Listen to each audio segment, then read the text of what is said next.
कहते हैं कि कुछ मामलों में औरत की छठी हिस्स बहुत तेज होती है और मेरी छठी हिस्स तो तकरीबन हर दूसरे मामले में तेज थी।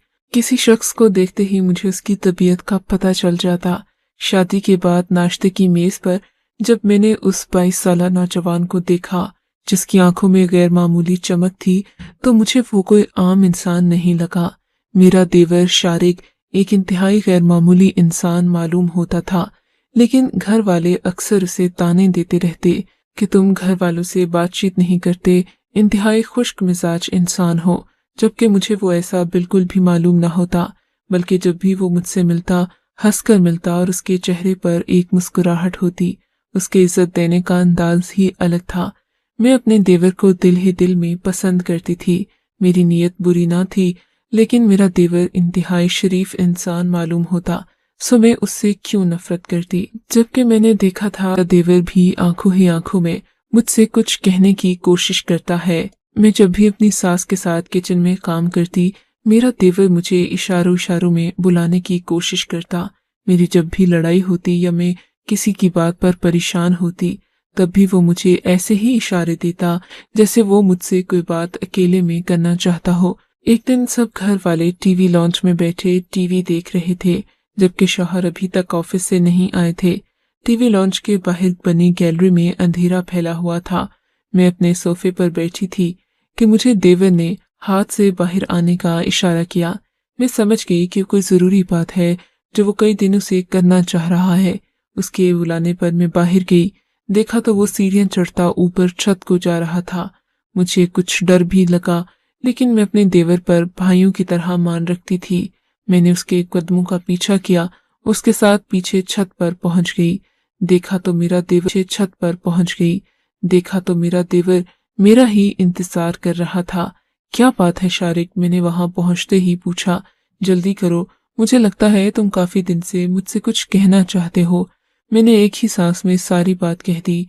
हाँ भाभी, मैं आपसे जरूरी बात करना चाहता हूँ। देखें, मैं जानता हूँ भैया जेब के काफी कंजूस हैं। वो बिला वजह पैसे खर्च नहीं करते, बल्कि वजह हो तब भी वो किसी को रुपए नहीं देते। मेरी आपसे गुजारिश है कि आप मुझे अपना भाई समझें। आपको जब भी पैसों की जरूरत हो, आप मुझे कह दिया करें। शारिक, तुम्हारा बहुत शुक्रिया, लेकिन तुम तो जानते हो इस घर का माहौल क्या है। मैंने उसकी तवज्जो दिलाना चाही, क्योंकि मेरी सास मुझे मेरे शौहर से भी ठीक तरह बात न करने देती। वो तो फिर मेरा देवर था। नहीं नहीं, आप फिक्र न करें भाभी, मैं हूं ना। मेरे होते हुए आपको इस घर में कोई कुछ नहीं कह सकता। और हाँ, मैं जानता हूँ आप बात नहीं कर सकती। आप ऐसा करें, हफ्ते में एक बार मेरे कमरे की सफाई कर लिया करें। अलमारी के आसपास से अच्छी तरह सफाई करें, आपको अपना इनाम मिल जाएगा। देवर ने मुझे शरारती लहजे में कहा तो मैं समझ गई कि वो मुझे कोई इनाम देना चाहता है, कोई मदद करना चाहता है। लेकिन मैंने उसकी बात को हंसकर टाल दिया। इससे पहले कि मैं कुछ और कहती, मुझे सीढ़ियों पर किसी के कदमों की आवाज आई। मेरा दिल धक से रह गया। अगरचे मैं शारिक से कोई गलत बात नहीं कह रही थी, लेकिन फिर भी रात के वक्त देवर के साथ छत पर खड़े होकर अकेले बातें करना मेरे लिए मसला पैदा कर सकता था। और फिर जब मैंने देखा कि मेरे पीछे मेरा शौहर खड़ा है, तो मेरे कदमों तले से जान ही निकल गई और मेरी टांगें कांपने लगीं जैसे कोई मुजरिम कटहरे में खड़ा होता है। लेकिन शारिक बिल्कुल पुरएतमाद खड़ा था। मदीहा, तुम यहाँ क्या कर रही हो? मैं तुम्हें सारे घर में ढूंढ रहा था। मेरे शौहर ने मुझे कड़ी नजरों से देखा। तभी मेरा देवर बोल पड़ा, भैया, वो भाभी को मैके जाना था। घर में शायद सब लोग मसरूफ थे, इसीलिए इन्होंने मुझे कहा कि मैं इन्हें मैके छोड़ दूं। आप भी तो अभी तक घर नहीं आए थे। शारिक ने यकदम सफाई पेश कर दी, जबकि मुझे अम्मा के यहाँ नहीं जाना था। शौहर ने मुझ पर एक तस्दीकी नजर डाली तो मैंने हाँ में सर हिला दिया। जी आबिद, मुझे मैके जाना था। दरअसल अम्मी की तबीयत नहीं ठीक थी, सब घर वाले मसरूफ थे। मैंने सोचा शारिक से कह दूं। शारिक तो अक्सर फारिग ही रहता है। मैंने जानबूझकर शारिक पर तंज किया ताकि मेरे शौहर को हम दोनों की बातचीत के बारे में कुछ शक न हो। बहरहाल शारिक भी समझ गया था, लेकिन अब मसला ये था कि मैंने अपने शौहर को मैके जाने का कह दिया था। कहने लगे, तैयार हो जाओ, मैं तुम्हें तुम्हारी अम्मी के घर छोड़ आता हूँ। शौहर का अंदाज खतरनाक लग रहा था, लेकिन अगर मैं ज्यादा पूछती तो बात मुझ पर ही बन जाती कि इसके दिल में चोर था। जब भी ये डर रही है, खामोश इसी कश्मकश में मुब्तला कि शौहर मुझसे नाराज हैं या नहीं, गाड़ी में आकर बैठ गई। थोड़ी ही देर के बाद मैं अपनी अम्मा के घर पर थी। वो तो खुदा का शुक्र कि मेरे शौहर ने मेरी अम्मा से ये नहीं पूछा कि आपकी तबीयत कैसी है, आपकी बेटी आपके लिए परेशान हो रही थी, वरना न जाने क्या होता।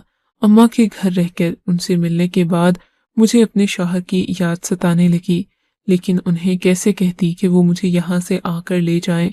इसी दौरान अम्मा ने मुझे एक खुशखबरी दी कि तुम्हारी छोटी बहन सालिहा की अगले महीने मंगनी होगी।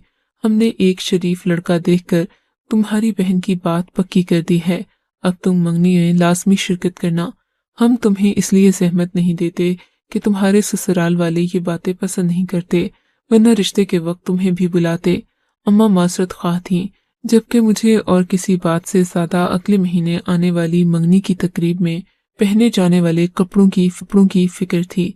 जब भी कोई तकरीब होती मैं इसी वजह से परेशान हो जाती। बहरहाल खुशकिस्मती से अगले ही दिन आबिद का फोन आ गया। वो बहुत खुश थे, कहने लगे मुझे चाइना ट्रिप पर जाना होगा। मेरी कंपनी ने मुझे चाइना भेजने का फैसला किया है। मुझे पूरा 1 महीने के लिए मुल्क से बाहर रहना पड़ेगा। तुम आज ही आ जाओ ताकि मैं तुम्हारे साथ आखिरी लम्हात अच्छे से गुजार सकूं। शौहर की बात सुनकर खुश भी हुई और परेशान भी। शौहर ने वादा किया कि वापसी पर वो मेरे लिए ढेरों तोहफे तहफ लाएंगे और मेरी बहन की मंगनी में मुझे सोने की अंगूठी बनवा कर देंगे। अपने शौहर की ये बात सुनकर मैं खुशी से फूले न समाई। मैं खुशी खुशी शौहर के साथ उनके घर चली गई। मैंने इन्हें मोहब्बत और दुआओं के साए में रुखसत किया। इन्होंने भी मुझसे हजारों वादे किए और परदेस चले गए। 1 महीना मैंने कैसे काटा ये मैं ही जानती हूँ। इस दौरान मेरी और शारिक की कोई बात नहीं हुई। वो एक इंतहाई माकूल नौजवान था। वो घर कम ही आता और अगर आता भी तो ज्यादातर अपने कमरे में बंद रहता। शारिक की वजह से घर वाले अक्सर परेशान रहते, क्योंकि वो रातों को लेट घर आता था, जबकि मेरे शौहर हमेशा वक्त पर घर आया करते थे। खैर 1 महीने के बाद जब वो आए तो इन्होंने मेरा एक भी वादा पूरा न किया, बल्कि इनके कुछ कारोबारी नुकसान की वजह से ये पहले से भी ज्यादा मजबूर हो गए थे। मेरे पास जो पैसे जमा थे मुझे वो भी अपने शौहर को देना पड़े। मुझे बहुत दुख था और परेशानी भी कि मैं अपनी बहन की मंगनी में सोने की अंगूठी तो दूर की बात, एक अच्छा जोड़ा भी नहीं पहन सकती। शौहर ने मुझसे जमा पूंजी भी ले ली थी। न जाने क्यों अचानक उन्हें अपना कारोबार शुरू करने का ख्याल आया। इसी दौरान मेरी बहन की मंगनी के दिन करीब आ गए। शौहर के हालात ऐसे थे कि मैं उनसे रुपए मांग नहीं सकती थी। मैं जानती अगर ऐसा किया तो वो खामखा मुझ पर गुस्सा होंगे। ये शाम का वक्त था जब अम्मा ने मुझे बताया कि परसों बहन की मंगनी है, तुम कल ही आ जाओ, घर में कुछ तैयारियां भी करनी है। मेरी आंखों में आंसू आ गए। मेरे पास तो बहन की मंगनी में पहनने के लिए कोई अच्छा जोड़ा भी नहीं था। अपने कमरे में जाते हुए मेरी नजर देवर के कमरे पर पड़ी। न जाने क्यों मुझे उसकी 1 महीना पहले की गई बात याद आ गई। फिर मैंने सोचा कि उसने तो मुझे अपने कमरे की सफाई करने का कहा था। मैंने जल्दी जल्दी किचन से झाड़ू लिया और देवर के कमरे में चली गई। वहां जाकर अलमारी के करीब झाड़ू लगाने लगी। मेरी हैरत की इंतहा न रही जब अलमारी के एक खास हिस्से पर झाड़ू मारने से वहां से 5,000 के 4 नोट गिर पड़े। मेरी तो आंखें फटी की फटी रह गईं। मैंने जल्दी से वो पैसे लेकर अपने दुपट्टे के पल्लू में बांध दिए। इतने में मेरी सास दरवाजे में खड़ी मुझे घूरती हुई कहने लगी, बहू क्या तुम्हें जरा भी एहसास नहीं है? मेरी तो जान निकल गई। सास ने मुझे कहीं वो 5,000 रुपए के 4 नोट उठाते देख तो नहीं लिया। दिल धक धक करने लगा। या अल्लाह, अब मैं इन्हें क्या जवाब दूंगी? तुम्हें एहसास है बेटी कि असर के बाद कमरे से झाड़ू लगाने से घर में बरकत नहीं रहती। तुम्हें 100 बार कहा है सुबह सवेरे सफाई किया करो। सास की आखिरी बात ने जैसे मुझे किसी जलते सहरा से निकालकर नखलिस्तान में पहुंचा दिया था। मैंने दिल ही दिल में खुदा का शुक्र अदा किया कि उन्हें मेरी हकीकत पता नहीं चली, वरना न जाने वो क्या कहती।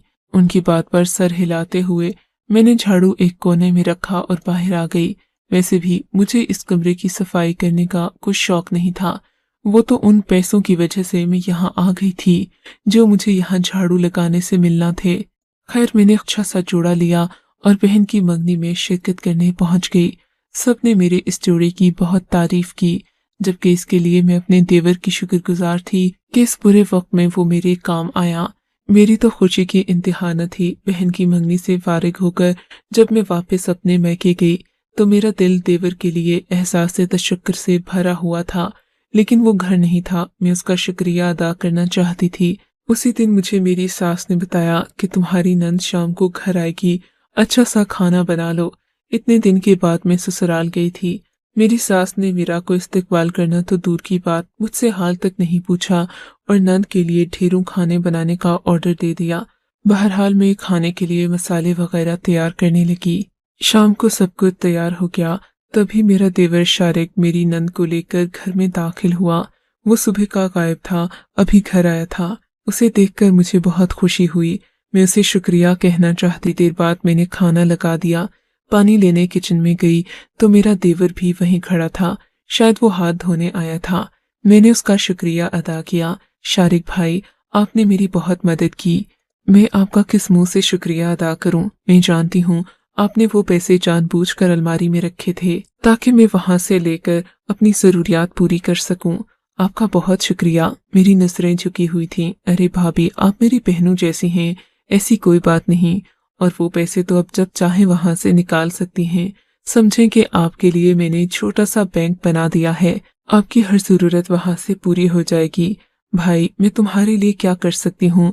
मुझे बताओ। मैं तुम्हारी खिदमत करना चाहती हूँ, तुम्हारा शुक्रिया अदा करना चाहती हूँ।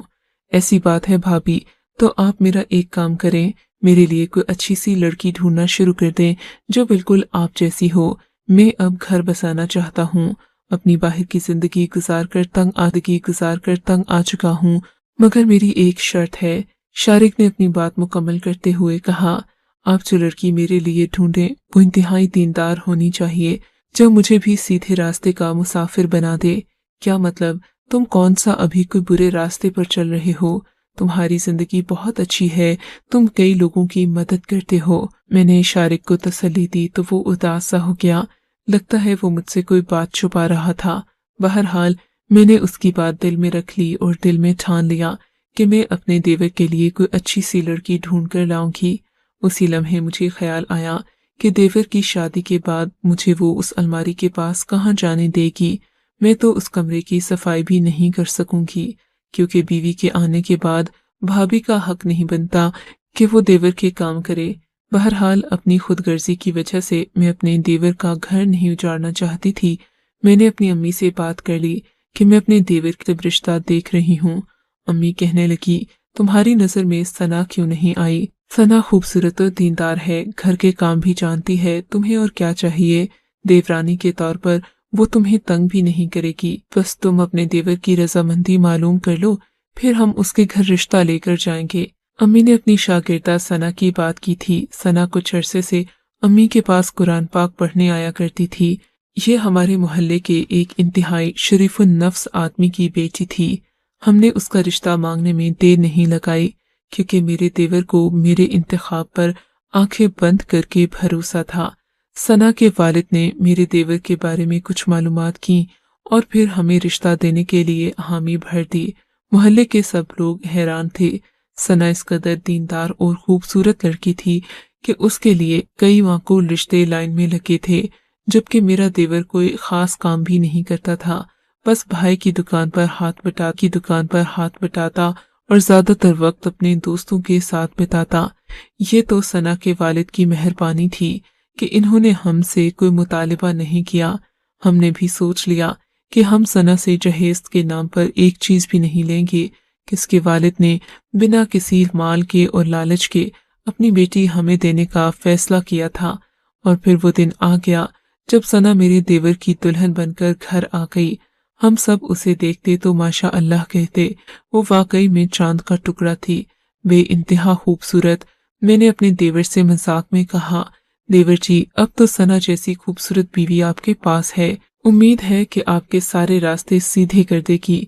मेरी बात पर मेरे देवर ने नागवारी का इजहार किया और कहने लगा, भाभी, आप सना को अपनी देवरानी ज़्यादा और मेरी बीवी कम समझिएगा। मैं नहीं चाहता आप हमारे बीच की कोई भी बात सना को बताएं।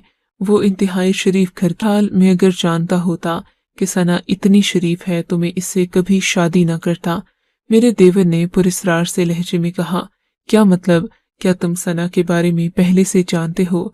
नहीं भाभी, लेकिन अब जान गया हूँ। काश कि मैं थोड़ा और देख लेता कि सना किस घर की लड़की है तो मैं इससे शादी नहीं करता। बहरहाल आपने मेरे लिए इतनी अच्छी कोशिश की, मैं उस पर हमेशा आपका शुक्रगुजार रहूंगा। देवर की ये बात मेरी समझ से बाहर थी। आखिर सना में ऐसी क्या खराबी और खामी थी कि वो इस शादी से मुतमईन नहीं नजर आ रहा था। मेरे दिल को पछतावा होने लगा। मैंने अम्मा से 100,000 बार पूछा कि सना में कोई ऐसी वैसी बात तो नहीं, तो इन्होंने इनकार कर दिया। अब मैं और क्या कह सकती थी, जबकि सना बज़ाहिर एक खूबसूरत और कामिल लड़की नजर आती। कुछ दिन गुजरे, मुझे पैसों की शदीद जरूरत आन पड़ी, मगर मैं शारिक के कमरे में नहीं गई। मैं जानती थी कि शारिक की के कमरे में काबिज है और मेरा वहां जाना पसंद नहीं करेगी, लेकिन फिर भी सलाम दुआ के बहाने मैं शारिक के कमरे में गई। उस वक्त वो घर मौजूद नहीं था। उसकी बीवी किसी आम सी सफाई सुथराई के काम में मसरूफ थी। मुझे देखते ही मेरा हाल चाल पूछने लगी। मैंने देखा उसके चेहरे पर सख्त परेशानी थी। मेरे पूछने पर उसने बताया कि उसकी छोटी बहन की शादी है, जबकि उसके वालिद जहेज के लिए बहुत परेशान हैं। छोटी बहन के ससुराल वालों ने भारी जहेज का मुतालिबा किया है। ये बात सुनकर मुझे दुख हुआ। फिर मैंने सना को वो राज बताने का फैसला किया जो मुझे मेरे देवर ने किसी को भी बताने से मना किया था। मैंने सना से कहा, मैं तुम्हें अभी जादू दिखाती हूँ, तुम जाओ और झाड़ू लेकर आओ। सना जल्दी से झाड़ू लेकर आई। उसकी आंखों में बेपनाह हैरत थी। वो मुझे यूं देख रही थी जैसे मैंने कारून के खजाने का जिक्र कर दिया हो। मैंने वो झाड़ू 2-3 बार अलमारी पर मारा, अच्छे खासे रुपए निकल आए। मैं वो पैसे देखकर बहुत खुश हुई, जबकि मेरी देवरानी तो इस कदर हैरान थी कि वो मुझ पर यकीन नहीं कर रही थी। कहती, देख लें ये पैसे नकली ना हों। मैंने उसे 100 बार यकीन दिलवाया कि ऐसी कोई बात नहीं, ये पैसे 100% असली हैं। तुम्हारी शादी से पहले भी मैं ऐसे कई नोट इस्तेमाल कर चुकी हूँ, लेकिन तुम ये बात अपने शौहर को नहीं बताना। सना ने कसम खा ली कि वो अपने शौहर को इस बात का नहीं बताएगी, न ही उसे इल्म होने देगी। मैं बहुत खुश थी। सना वो पैसे लेकर अपने मैके चली गई। शाम को शारिक घर आया। सना का पूछने लगा तो मैंने उसे साफ बता दिया कि मैंने तुम्हारी बीवी को तुम्हारी अलमारी से कुछ पैसे निकाल कर दिए थे, क्योंकि वो बहुत मजबूर थी। और फिर जब तुम्हारे पास इतने पैसे हैं तो फिर अपनी बीवी से छुपाने की क्या तुक बनती है। ये सुनकर मेरे देवर का रंग फक हो गया। वो अपना सर पीटने लगा। अरे भाभी, अरे भाभी, ये आपने क्या कर दिया? मैंने आपको मना किया था कि आप ये बात किसी को मत बताइएगा। आपने तो मेरे दुश्मन की बेटी के सामने मेरी सारी हकीकत खोल दी। क्या मतलब? क्या सना के वाले तुम्हारे दुश्मन हैं? मैंने न समझने वाले अंदाज में पूछा। तो और क्या भाभी, वो एक ईमानदार पुलिस अफसर हैं। आपको तो इस बारे में नहीं पता, लेकिन वो हम जैसे चोरों को पकड़ने के माहिर हैं।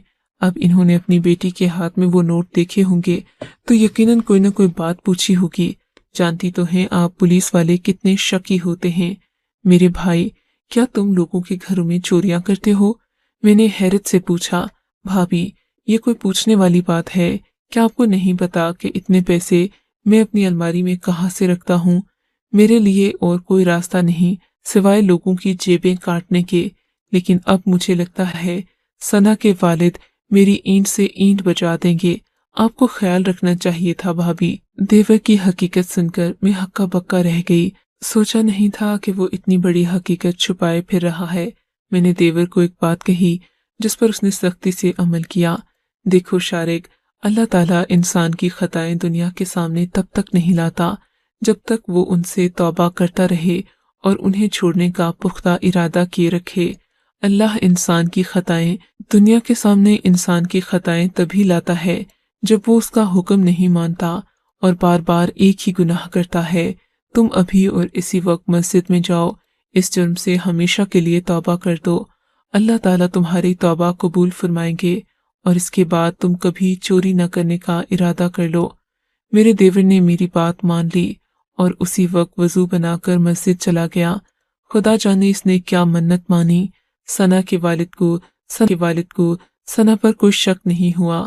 ثنا نے بھی انہیں یہی بتایا کہ یہ پیسے اس کے شوہر نے نہیں بلکہ اس کی بھابھی نے دیے ہیں۔ اللہ نے شارق کے راز پر پردہ ڈالا تو اس نے بھی ہمیشہ کے لیے توبہ کر لی۔ اب میرا دیور ایک انتہائی شریف انسان ہے۔ اس نے اپنا کاروبار شروع کر رکھا ہے اور میری دیورانی کے ساتھ ہنسی خوشی رہتا ہے۔ شاید یہ ایک نیک پرہیزگار عورت اور اس کے باپ کی دیانت داری کی برکت ہے کہ ایک بگڑا ہوا شخص کچھ مہینوں میں ہی